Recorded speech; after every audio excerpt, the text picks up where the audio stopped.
It started on a quiet Saturday afternoon in our gated neighborhood, the kind of place where lawn height is treated like a federal offense, and the HOA president walks around with a clipboard like it's a badge of authority. My teenage son Jake had a couple of his friends over, and they were out in the driveway working on his old pickup truck, laughing, music playing softly, grease on their hands. Nothing wild, nothing illegal, just teenagers being teenagers. But to the HOA, that was apparently enough to trigger DEFCON 1. Within an hour, I got a call from a neighbor whispering, "You might want to come home. The HOA president just called the cops on your kid." Before I could even respond, I saw the flashing lights turn onto our street.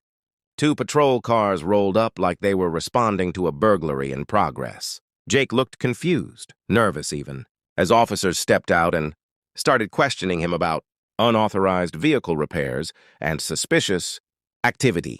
The HOA president stood nearby with her arms crossed, smug, already tasting victory. What she didn't know, what none of them knew, was that Jake wasn't alone that weekend. Earlier that morning, 3 of my old friends had arrived to surprise him for his birthday. They weren't just family friends. They were active-duty Navy SEALs, men I'd served alongside years ago, now visiting in plain clothes, blending in like regular suburban dads.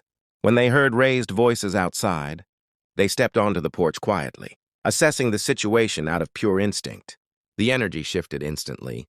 The officers, mid-sentence, suddenly noticed the posture, the calm confidence, the way these men stood without saying a word. One of the SEALs politely asked, "Is there a problem, officers?" Not aggressive, not loud, just controlled. One cop glanced at him, then at the others. And you could see it click. These weren't random neighbors. When asked for ID, the SEALs calmly complied. The moment the officers saw the credentials, their entire demeanor changed. The questions stopped. The tone softened. Respect replaced suspicion in seconds.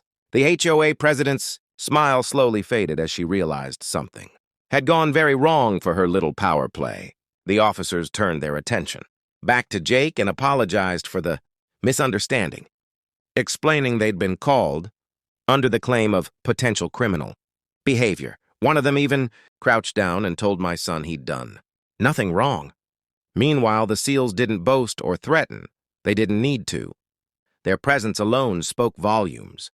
One of them casually mentioned that Jake had been helping them earlier, learning about engines and discipline, and that they'd be happy to explain that to anyone who had concerns. That's when the officers turned to the HOA president and asked her to clarify exactly what law had been broken.